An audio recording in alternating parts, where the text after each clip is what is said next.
want you to, Malachi. Welcome once again to Kiss the Reviews. I'm Armando, that's Corey, and today we are doing Children of the Corn. Classic Stephen King. Classic Stephen King. Couple of quick thoughts before we get in. Yes.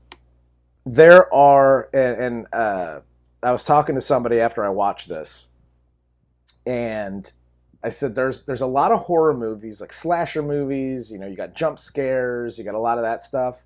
Yes. This had none of that. No. What this was just straight, the creep factor was insane on this. Like, there's very few movies that after the movie's done where I'm just like, ugh, like it felt so creepy to me.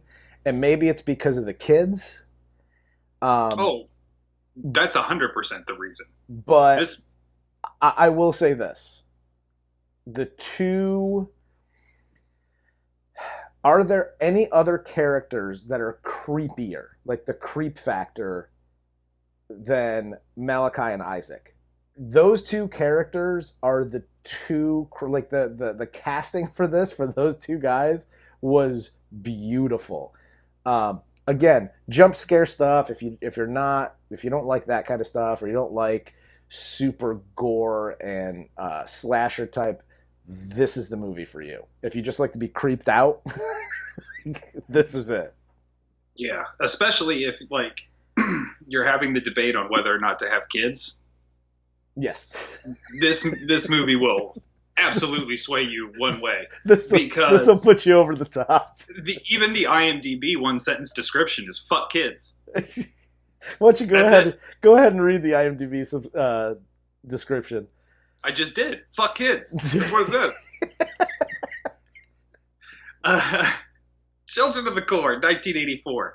A young couple is trapped in a remote town where a dangerous religious cult of children believe everyone over the age of 18 must be killed. Accurate AF. Accurate, succinct, to the point, good. Like it. All right, before we get into it, sponsor for the week. Yes. Kiss the Reviews this week is sponsored by Vince Larkin's Discount Airline. I don't know about you, but I need a vacation. Problem is, I can't afford the cost of airplane tickets anymore.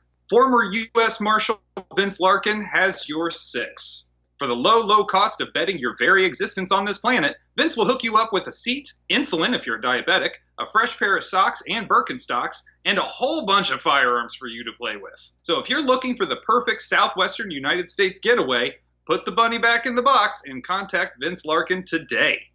Please note, Vince Larkin's Discount Airlines only flies daily from Lerner Airfield to the Vegas Strip. Nice. If I ever have to go to Vegas, I'll get my connecting flight at Lerner.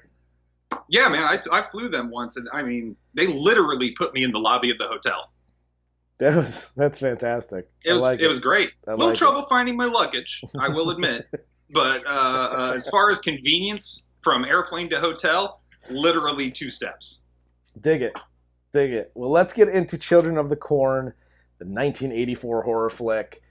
To begin, one of the best opening scenes, horror movie-wise, for me. Yes. Where the kids, apparently Isaac gets everybody. Isaac is, I guess he's new to the town? Newish, yes. And he and his preacher father. Yes, and so he's like the new upcoming preacher, but yes. Gets the children and convinces the children that they need to kill all the parents and anybody over the age of 18. So they basically, after, because the whole town, it's a small, sleepy town. Yes. Gatlin, Nebraska. Yes. They all go to church on Sunday. And after church, apparently, I don't know, half the town meets at the cafe. They kill everybody, all the adults in the cafe and around town. And the setup is fantastic because you just see a bunch of the people, and you got one teenager, Malachi, who little Job, the narrator, introduces us to, playing at the pinball machine. And he looks creepy, but I mean, he's a teenage boy and he's got red hair. So yeah, of course he looks creepy. I was gonna say any teenage ginger with long hair looks creepy as hell. I'm turning the other way, bro. Immediately.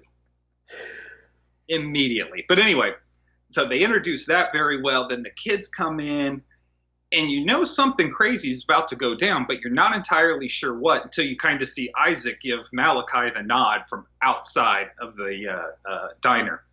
And you don't actually see it happen. But the way they set it up, the locking of the door, and it's all from little Job, who's like this 9-year-old kid's point of view. Yeah. So he's seeing all this happen while the adults are paying no mind whatsoever. Well, and the other thing, too, in any of the scenes, you have what adds to the creep factor is the music selection, yes. the score, if you will. Like that shit. Anytime I hear any of that, like if I hear something even similar to that, I'm immediately running in the opposite direction. Like that. And this is what I like about horror movies. And again, I'm biased because I'm old. But what I like about horror movies from the 70s or 80s is they didn't have to rely on CGI. Correct. They had to rely on we talked about on Dream Warriors, dream bigger. Like they had to use their imagination to shoot certain scenes, and they used music and cutaways, and they let your mind do a lot of the what happened kind of thing. And that's what they did here. And yes, very much so. And they did it wonderfully. Now they didn't do it wonderfully throughout the movie, but this scene in particular was fantastic. It was a great setup.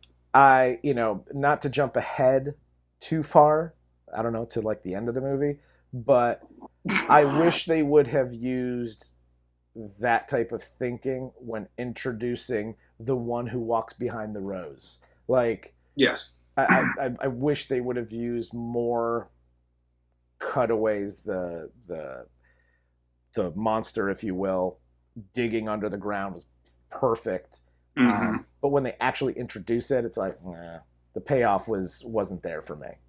No, what I think would have been dope, and again, we're at the very end here, so spoilers, but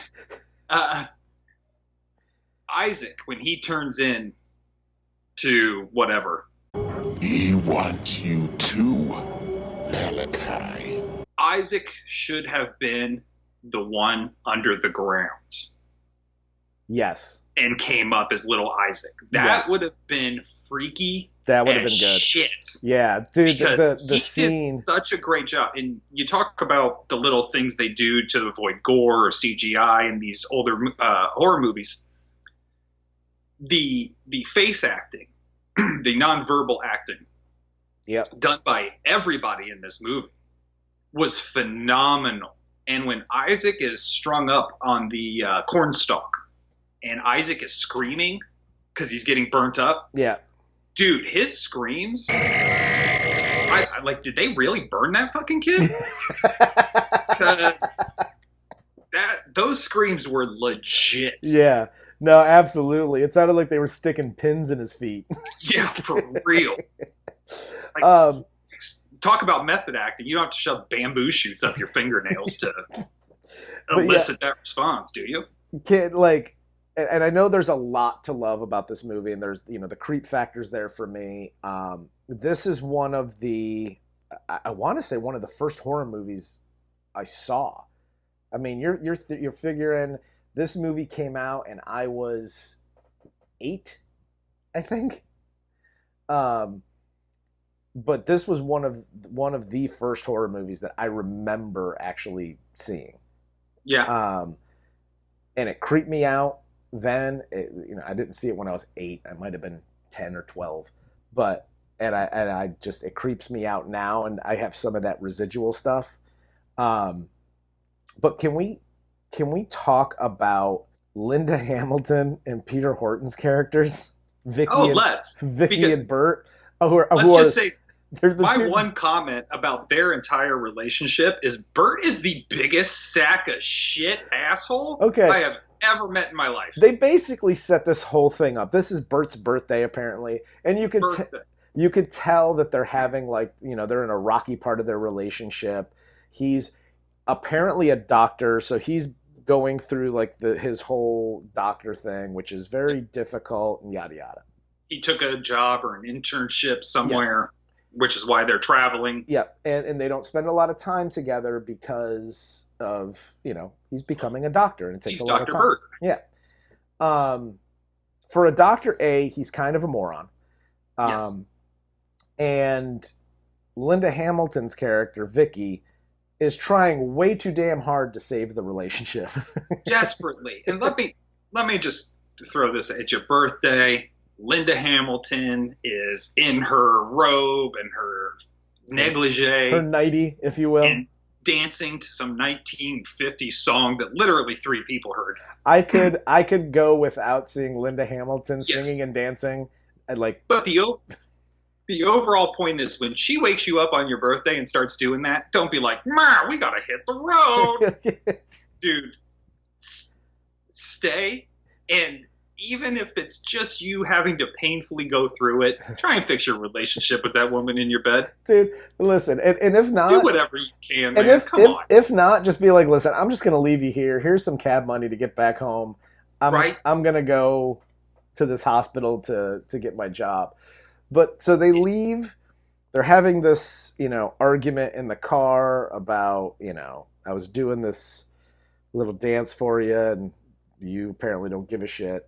And I forget. Job and his sister Sarah were trying to help this other kid. Yeah. And they wanted to go with him, and the other kid's like, "No, that's dumb. I'll come back for you, wink, wink." Yeah, exactly. He's like, that kid ain't coming back. He's out. I got to get the hell out of here. Which, normally when you escape, a cult or anything, it's in the middle of the night with the cover of darkness. No, he leaves at high noon through the cornfield that apparently, sucks in and kills people. So that's cool. And they're trying to be quiet. This was my favorite part, was they're trying to be quiet, right? Like, don't tell anybody I'm leaving. Nobody's around. Nobody! Hey, go around and see if anybody's out there watching. Okay, go! Nobody's looking! Hey! Smokey back here taking a shit! I ain't gonna tell nobody else. That was the equivalent of what they did. Nobody's watching! Are you crazy? I'm glad you brought that up because I started laughing so hard when they were doing that. But dude, I would have thrown my suitcase down just to be like, "This motherfuckers." Like, I guess I got to try again tomorrow because I ain't going now. I love that scene because that's literally because Job and Sarah are what, 8, roughly? Yeah, something around there. That's literally what an 8-year-old would do to aid your escape. Yes, exactly. So, I mean, they did a great job of capturing how an 8-year-old would help you escape. Yeah. But he gets caught. Malachi catches him in the cornfield, slits his throat, and then maybe Freddie helped him, marionette style, but he stands him up in the street. Was it like Weekend at Bernie's? Like, did he prop him up with a stick in the middle of the street just so that these two sons of bitches can hit him? What you didn't see was C. Thomas Howell and Andrew McCartney toss the kid into the street. And then be like, "Oh, I forgot my sunglasses." Jankies. So they hit this kid, and I actually wrote in as one of my notes, this guy's apparently a doctor. He doesn't know what the hell happened. He actually, when he examines the kid, he's like, "Dude, this kid was dead before we even hit him." Which I'm glad that happened because I was like, well, the dude's a doctor. He should know that when you slam into a kid with your car, you don't slit his throat in half. So exactly. They quickly grab up the body. They throw it in the trunk, and they're trying to go find the cops. You say quickly. It seems like an awful long amount of time has passed. Peter Horton goes into the fucking cornfields and stares at a bloody suitcase for like 6 hours because Linda Hamilton takes a fucking nap Yes, she does. in the passenger side of the car and is chilling. Yeah. I mean, just out cold and has a very vivid, like, REM sleep dream. Yes, absolutely. And then he comes back and is like, Vicky, wake up. We gotta go. But then they see the mechanic, who the mechanic wasn't killed in the Gatlin Purge. No, he was kept for gas and fuel. Yes. So apparently he struck a deal with the children, or Isaac in particular. They talk to the guy and he sends them away to another town. Peter Horton gets lost. So Bert is a doctor, but he is bad with directions. They make a right, I believe. Yes. They make a right to go to the other town instead of Gatlin. Yeah. And they get all turned around, end up in a... Listen, I'm not the smartest man in the world. But if my option is turn the back around or make a right into a cornfield or a left into a cornfield, I'm going to go ahead and turn around. Just throwing that out there. But as they get turned back around, they pull out of the cornfield and the gas station is across the street, which would have meant they would have made a left. Yes. So I don't know how they ended up where they ended up. Whatever. So they just said, screw it, we're going to go to Gatlin. Once you get to Gatlin, you see this town is deserted. There's corn stalks everywhere. There's kids creeping around the corner. And don't tell me that they're doing a good job of sneaking around and hiding, because they're literally in plain sight. If you don't notice them, you're a moron. And this is my part, really, with any horror movie whatsoever. This is my beef. You can set up traps to keep people in the town. But when you have two intelligent adults go into a deserted town and there's corn literally growing out of people's engines. Yes. Like, you're driving past abandoned cars and corn is just everywhere. You walk into a building, there's corn strewn all over the place. You shouldn't go, wonder what's up with all this corn, and keep investigating. Yeah. Leave the town. Exactly. Immediately. Because whatever's going on there, one, you're not prepared for it. You just walked into some shit, you're not ready for it. Exactly. And two, you just walked into some shit, you're not ready for it. Get the fuck out of there. ASAP. There's two things that I found really shitty about this. And it's not just this movie. It's this genre of movie. Yeah. When you get to a town like that, A, yes, you should leave. But B, I saw a door open on that house. Let's go investigate, Scooby. And you go into the house, you knock on the door. The door's open. That's not your house. You're walking around touching things and picking things up. That ain't your stuff. No. How you can you're allowed, in my mind, 2 steps into the front door. You take 1, 2, because if you take 2 steps, the door's still open. You're still holding it with your hand. Hello? Nobody? We gone. Yep. That's it. That's what you're allowed. No, they decide to go in and let's investigate and I'm hearing little footsteps upstairs. That's literally when you tip the fuck out the door. Yes. Now, you've gone through this entire town. Yes. Nobody's there. You literally see nobody. You find 4 kids. You see 4 kids breaking in, fucking with your car. You run them off. Yes. Right? Yeah. Then you discover Sarah chilling in her 1920s costume and playing Monopoly by herself or drawing or whatever. And, hey, my name's Vicky. What's your name? Run! What are you talking about? Well, and they just go. They just dismiss her answers as this stupid, hillbilly kid. When she says, they're like, "Where are the adults?" "Oh, they're in the cornfield." "Okay. Are they working? Are they?" "No, Isaac put them there." Yeah. Isaac put them there. Oh, who's Isaac? She says, "Our leader." Leader of what? Everybody. See you later, dude. I'm out. I didn't even need to get to the who's Isaac part. Isaac put them there? Cool. I'm gone.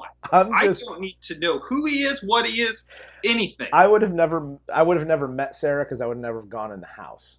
But anyway, Sarah is the seer of things, right? Yes. This is worse than one of the Dream Warriors' powers.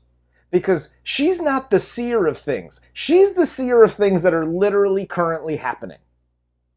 Like, Right.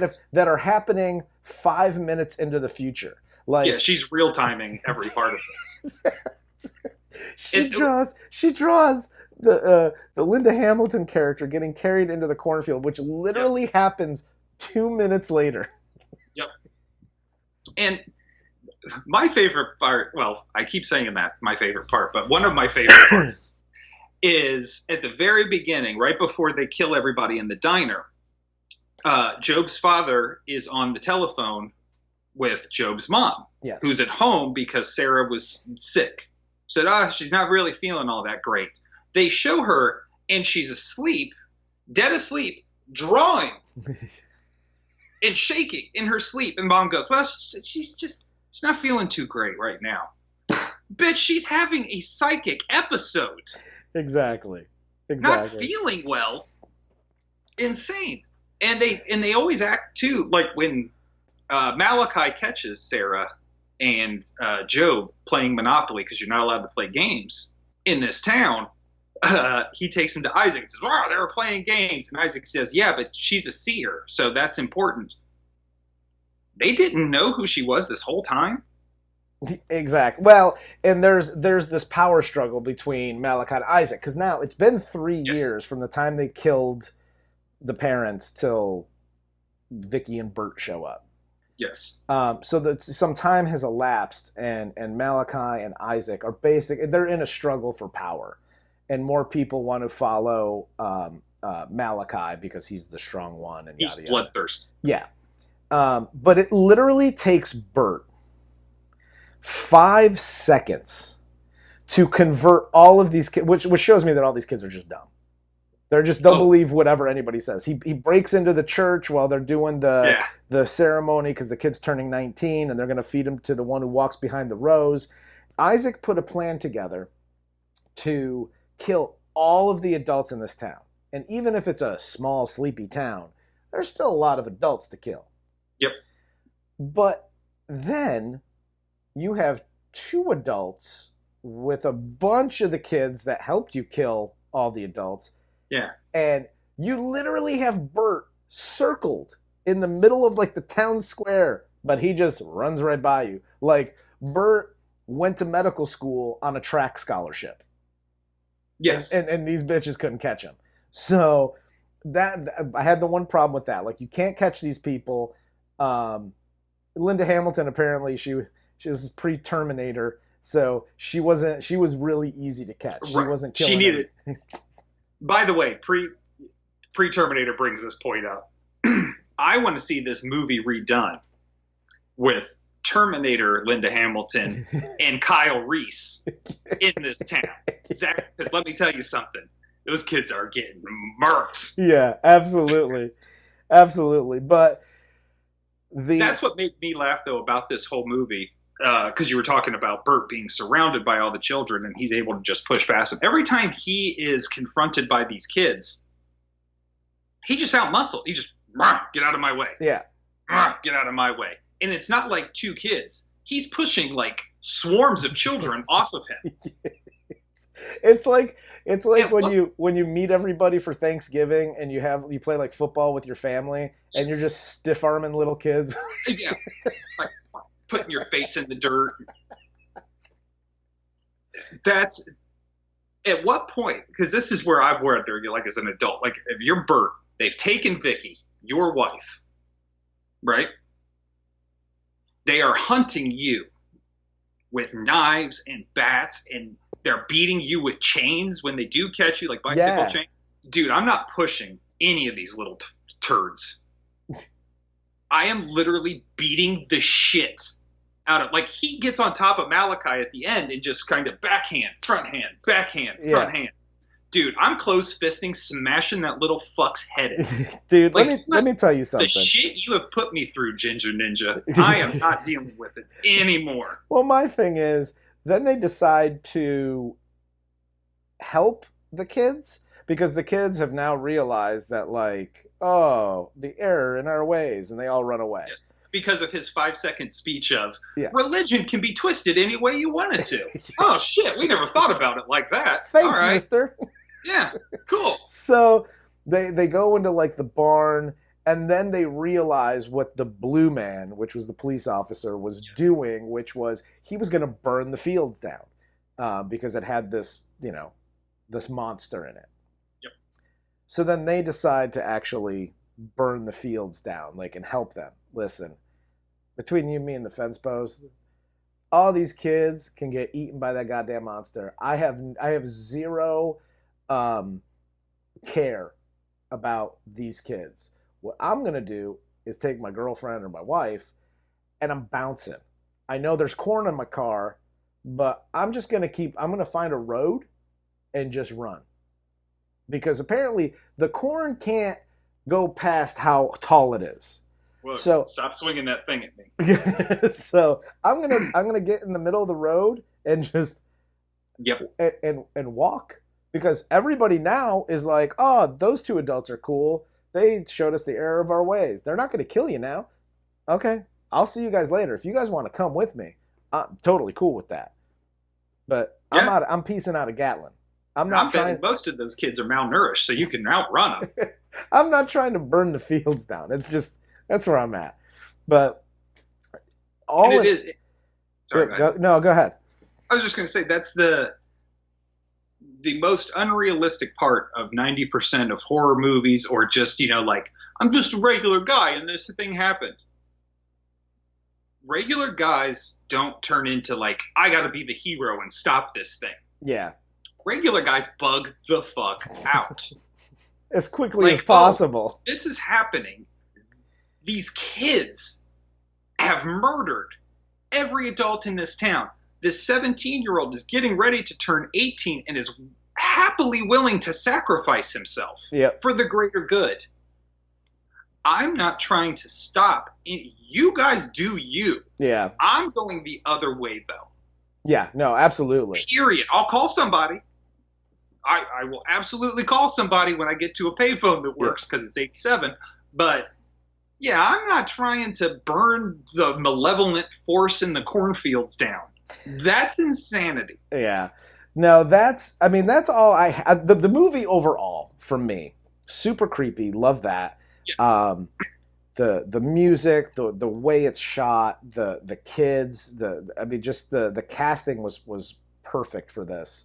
And outside of Linda Hamilton's dance scene, it's not campy. No, it's good. It's not. It's a good story. I mean, it does look dated. So does it withstand the test of time?